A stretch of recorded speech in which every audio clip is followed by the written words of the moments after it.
Hi friends, ಮಸ್ತ್ ಕನ್ನಡ ಚಾನಲ್ಗೆ ಮತ್ತೊಮ್ಮೆ ಸ್ವಾಗತ. ಓಂ ನಮಃ ಶಿವಾಯ. ಈ ದಿನ ಬೆಳಿಗ್ಗೆ ಒಬ್ಬ ಪುರಾಣ ಹೇಳುವವರು ತಮ್ಮ ಪ್ರವಚನದಲ್ಲಿ ಒಂದು ಅದ್ಭುತವನ್ನ ಹೇಳಿದರು. ಬೆಳಿಗ್ಗೆ ಎದ್ದ ತಕ್ಷಣ ಮನೆ ಮುಂದೆ ನೀರನ್ನ ಎರಚುವುದು ಮತ್ತು ಈ ಸಂಪ್ರದಾಯದ ಹಿಂದಿರುವ ಶಕ್ತಿ ಬಗ್ಗೆ ಅವರು ಹೇಳಿದ್ದು ಬಹಳ ಮಹತ್ವದಾಗಿತ್ತು. ಅವರು 4 ಸರಳ ಆದರೆ ಶಕ್ತಿಯುತ ನಿಯಮಗಳನ್ನು ತಿಳಿಸಿದ್ರು. ಈ ನಿಯಮಗಳನ್ನು ಪಾಲಿಸುವ ತಾಯಂದಿರು, ಅಕ್ಕ ತಂಗಿಯರು ಯಾವುದೇ ಇಚ್ಛೆಯನ್ನಾದರೂ ಈಡೇರಿಸಿಕೊಳ್ಳಬಹುದು. ಯಾವುದೇ ಸಮಸ್ಯೆಯಾದರೂ ನಿವಾರಣೆಯಾಗುತ್ತೆ. ಮುಖ್ಯವಾಗಿ ಈ ನಿಯಮಗಳನ್ನು ಅನುಸರಿಸುವ ಮನೆಗೆ ಶ್ರೀ ಲಕ್ಷ್ಮೀದೇವಿಯ ಆಶೀರ್ವಾದ ಸದಾ ಇರುತ್ತೆ. ಲಕ್ಷ್ಮೀದೇವಿಯ ಕೃಪೆ ಇರುವ ಮನೆಗೆ ಧನ, ಧಾನ್ಯ, ಸುಖ, ಶಾಂತಿ ಯಥೇಚ್ಛವಾಗಿರುತ್ತೆ. ಸಾಲ, ಆರ್ಥಿಕ ತೊಂದರೆಗಳೆಲ್ಲವೂ ದೂರ ಆಗ್ತವೆ. ಆದುದರಿಂದ ಆ 4 ನಿಯಮಗಳೇನು ಎಂಬುದನ್ನು ನೀವು ಈಗ ಚಿತ್ತ ಕೊಟ್ಟು ಕೇಳಿ. ಬೆಳಿಗ್ಗೆ ಮನೆಯಂಗಳದಲ್ಲಿ ನೀರನ್ನು ಎರೆಯುವ ಮಹಿಳೆಯರು ಈ ಸಂದೇಶವನ್ನು ಗಮನದಿಂದ ಕೇಳಲೇಬೇಕು. ಲಕ್ಷ್ಮೀ ದೇವಿಗೆ ದಾರಿದ್ರ್ಯ ಎಂಬ ಒಬ್ಬ ಅಕ್ಕ ಇದ್ದಾಳೆ. ಲಕ್ಷ್ಮೀದೇವಿ ಇಲ್ಲದ ಮನೆಗೆ ದಾರಿದ್ರ್ಯ ನಿಜವಾದ ನೆರಳಿನಂತೆ ಹೋಗುತ್ತಾಳೆ. ಆ ಮನೆ ಜೀವನದಲ್ಲಿ ಸಂಕಷ್ಟಗಳನ್ನು ತರುತ್ತದೆ. ಈ 4 ನಿಯಮಗಳನ್ನು ತಿಳಿದುಕೊಳ್ಳುವುದು ತುಂಬಾ ಮುಖ್ಯ. ಇಂದು ಪ್ರಾರಂಭಿಸಿ ಈ ನಿಯಮಗಳನ್ನು ಹೃದಯದಿಂದ ಪಾಲಿಸಿದರೆ ನಿಮ್ಮ ಜೀವನದಲ್ಲಿ ಮಹಾಲಕ್ಷ್ಮಿ ನಿಮ್ಮ ಮನೆಗೆ ಬಂದು ಗೆಜ್ಜೆ ಕಟ್ಟಿ ಕುಣಿತಾರೆ. ಐಶ್ವರ್ಯ, ಶಾಂತಿ ನಿಮ್ಮ ಮನೆಯಲ್ಲಿ ನೆಲೆಸುತ್ತೆ. ಇದನ್ನು ಪಾಲಿಸಿದರೆ ಯಾವುದೇ ವಿಶೇಷ ಉಪಾಯ, ವ್ರತಗಳ ಅವಶ್ಯಕತೆ ನಿಮಗೆ ಇಲ್ಲ. ಬಹುಜನ ತಮ್ಮ ಇಚ್ಛೆ ಈಡೇರಿಸಲು ಉಪಾಯಗಳನ್ನು ಹೋಗುತ್ತಾರೆ. ಆದರೆ ಈ 4 ವಿಷಯಗಳು ಸಾಕು. ಸಾಲ ಕಡಿಮೆಯಾಗುತ್ತೆ, ಸಮಸ್ಯೆಗಳೆಲ್ಲವೂ ನಿಮ್ಮಿಂದ ದೂರ ಹೋಗ್ತವೆ. ಹೀಗಾಗಿ ಈ ನಿಯಮಗಳನ್ನು ಚಿತ್ತ ಕೊಟ್ಟು ಕೇಳಿ. ಲಕ್ಷ್ಮೀದೇವಿಗೆ ಶುದ್ಧ, ಕ್ಲೀನ್ನೆಸ್, ಧನಾತ್ಮಕ ವಾತಾವರಣ ಇರಬೇಕು. ಅಶುದ್ಧ, ಕಿರಿಕಿರಿ ತುಂಬಿದ ಮನೆ ಆ ಅಮ್ಮನಿಗೆ ಇಷ್ಟ ಆಗೋದಿಲ್ಲ. ಅಲ್ಲಿ ದಾರಿದ್ರ್ಯ ಲಕ್ಷ್ಮಿ ಬರ್ತಾಳೆ. ಮನೆಯಲ್ಲಿ ಪ್ರೀತಿ, ಶಾಂತಿ ಇದ್ರೆ ಲಕ್ಷ್ಮಿ ಇರ್ತಾಳೆ, ಇಲ್ಲಂದ್ರೆ ಇರೋದಿಲ್ಲ. ಅದೇ ಮನೆಯಲ್ಲಿ ಕೋಪ, ಜಗಳ, ನಿಂದೆ ಈ ಥರ ಏನಾದರೂ ಇದ್ರೆ ಆ ಮನೆಗೆ ದಾರಿದ್ರ್ಯ ಲಕ್ಷ್ಮಿ ಬರ್ತಾಳೆ. ಆದ್ದರಿಂದ ಈ ತಪ್ಪುಗಳನ್ನು ತಕ್ಷಣ ಸರಿ ಮಾಡಬೇಕು. ಲಕ್ಷ್ಮೀದೇವಿ ಪ್ರತಿದಿನ ಬೆಳಿಗ್ಗೆ ಭೂಮಿಗೆ ಬಂದು ಮನೆಯ ಅಂಗಳಕ್ಕೆ ಬರುತ್ತಾಳೆ. ಆಕೆಗೆ ಇಷ್ಟವಿಲ್ಲದ ಪರಿಸರ ಕಂಡ್ರೆ ತಕ್ಷಣ ಹಿಂದಿರುಗಿ ಹೋಗ್ಬಿಡ್ತಾಳೆ. ಲಕ್ಷ್ಮಿಗೆ ಇಷ್ಟವಿರುವ ವಾತಾವರಣ ನಿರ್ಮಿಸಬೇಕು. ಆಕೆ ದಿನವೂ ಭೂಮಿಯಲ್ಲಿ ಸಂಚರಿಸುತ್ತಾ ನಿಮ್ಮ ಮನೆಗೆ ಬರುತ್ತಾಳೆ. ನೀವು ಎಲ್ಲರೂ ನಿದ್ರಿಸುತ್ತಿದ್ದರೆ, ಸಿದ್ಧತೆ ಇಲ್ಲದೆ ಇದ್ರೆ ಆಕೆ ಬರುತ್ತಿಲ್ಲ. ಇಂತಹ ಮನೆಗೆ ದಾರಿದ್ರ್ಯ ಮತ್ತೆ ಮರುಕಳಿಸುತ್ತೆ. ಅಷ್ಟರಿಂದಲೇ ಈ 4 ನಿಯಮಗಳನ್ನು ತಾಯಿ, ಅಕ್ಕ, ಮನೆ ದೇವತೆಗಳು ವಿಶೇಷವಾಗಿ ಪಾಲಿಸಬೇಕಾಗುತ್ತೆ. ಮೊದಲ ನಿಯಮ, ಬೆಳಿಗ್ಗೆ ಬೇಗನೆ ಎದ್ದೇಳಬೇಕು.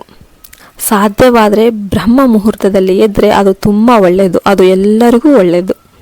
ಬೆಳಿಗ್ಗೆ 4 ರಿಂದ 5 ಗಂಟೆ ಮಧ್ಯದಲ್ಲಿ ಅಥವಾ ತಡವಾದರೂ ಪರವಾಗಿಲ್ಲ. 6 ಅಥವಾ 7 ಗಂಟೆಗೆ ಎದ್ದಾಗ ಕೂಡ ಒಟ್ಟು ಸೂರ್ಯ ಎದ್ದೇಳೋದಕ್ಕಿಂತ ಮುಂಚೆ ನಾವು ಎದ್ದೇಳಬೇಕು. ಮನೆಯ ಅಂಗಳದಲ್ಲಿ ನೀರನ್ನು ಎರೆಯಬೇಕು. ಇದು ಕೇವಲ ಸಂಪ್ರದಾಯವಲ್ಲ, ಲಕ್ಷ್ಮೀದೇವಿ ತಾನೇ ಹೀಗೆ ಹೇಳಿದ್ದಾಳೆ. ಬೆಳಿಗ್ಗೆ ಮನೆಯಂಗಳದಲ್ಲಿ ನೀರನ್ನು ಎರೆಯುವ ಮನೆಗೆ ನಾನು ಬರಲು ತುಂಬ ಇಷ್ಟಪಡುವೆ. ಈ ನೀರನ್ನು ಹೇಗೆ ಎರೆಯಬೇಕು? ಮೊದಲು ಮನೆಯನ್ನು ಚೆನ್ನಾಗಿ ಪೊರಕೆಯಿಂದ ಕಸಗುಡಿಸಿ ಶುದ್ಧ ಮಾಡಿ, ಅಡುಗೆ ಮನೆಯಿಂದ 1 ಲೋಟ ಶುದ್ಧ ನೀರನ್ನು ಹೊಸ್ತಿಲಿಗೆ ಸಿಂಪಡಿಸಿ, ಅಲ್ಲಿ ವಿಭೂತಿ, ಕುಂಕುಮ, ಅರಿಶಿನ ಇದರಿಂದ ಅಲಂಕಾರ ಮಾಡಿ, ಹೂಗಳಿಂದ ಅಲಂಕಾರ ಮಾಡಿ, ಅಡುಗೆ ಮನೆಯ ನೀರಿನ ಜಾಗ ಪಿತೃದೇವತೆಗಳಿಗೆ ಸಂಬಂಧಿಸಿದ ಕಾರಣ ಅದನ್ನು ಉಪಯೋಗಿಸಿದರೆ ಪಿತೃದೇವತೆಗಳ ಅನುಗ್ರಹ ಕೂಡ ನಿಮಗೆ ಸಿಗುತ್ತೆ. ಈ ನೀರನ್ನು ಬಲಗೈಯಲ್ಲಿ ತೆಗೆದುಕೊಂಡು ಮನೆಯಂಗಳ, ಮನೆ ಹೊಸ್ತಿಲು ಎಲ್ಲವನ್ನು ಸಮನಾಗಿ ಎರೆಯಬೇಕು. ಒಮ್ಮೆಲೇ ಬಿಡಬಾರ್ದು, ನಿಧಾನವಾಗಿ ಎರೆಯಬೇಕು. ಅದೆಲ್ಲ ನಿಮಗೆ ಗೊತ್ತು ಅಲ್ವಾ? ಇನ್ನು 2ನೇ ನಿಯಮ, ನೀರನ್ನು ಎರೆದ ನಂತರ ದೀಪ ಬೆಳಗಿಸ್ಬೇಕು. ಈ ದೀಪವನ್ನು ಪೂಜೆಯ ನಂತರ ಮನೆಯಂಗಳದಲ್ಲಿ ಇಡಬೇಕು. ದೀಪದ ಬತ್ತಿ ಉದ್ದವಾಗಿರಬೇಕು. ಇದು ದೇವತೆಗಳಿಗೆ ತುಂಬ ಇಷ್ಟ ಆಗುತ್ತೆ.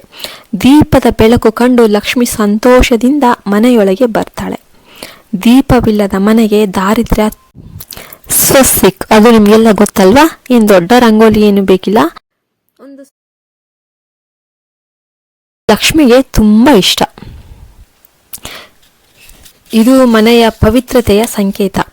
ಇನ್ನು 4ನೇ ನಿಯಮ,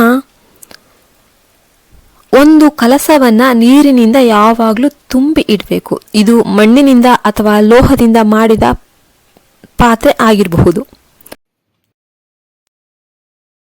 ಸಾಮಾನ್ಯ ಈ ಕಲಸವನ್ನು ಬಲ ಅಥವಾ ಎಡ ವಿಮುಖವಾಗಿ ಇಡಬಹುದು.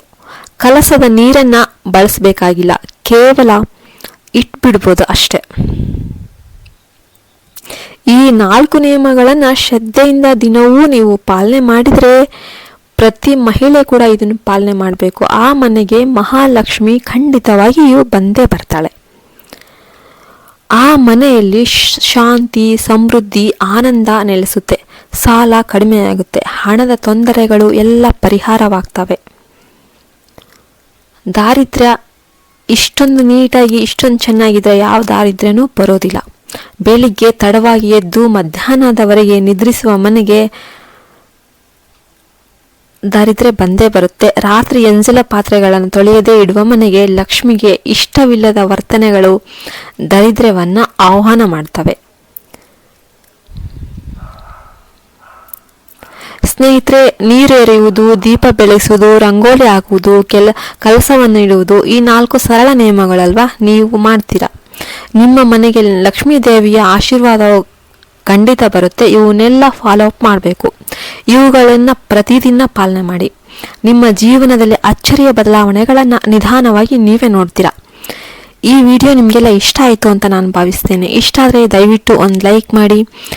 ಯಾರು ನನ್ನ ಚಾನಲ್ ಫಸ್ಟ್ ಟೈಮ್ ನೋಡ್ತಿದ್ರಾ ಅವರೆಲ್ಲ ಸಬ್ಸ್ಕ್ರೈಬ್ ಮಾಡಿ. ಇದರಿಂದ ನನಗೆ ಹೊಸ ವಿಡಿಯೋ ಮಾಡೋದಕ್ಕೆ ಪ್ರೋತ್ಸಾಹ ಸಿಗುತ್ತೆ. ಜೈ ಹಿಂದ್, ಜೈ ಭಾರತ್ ಮಾತೆ.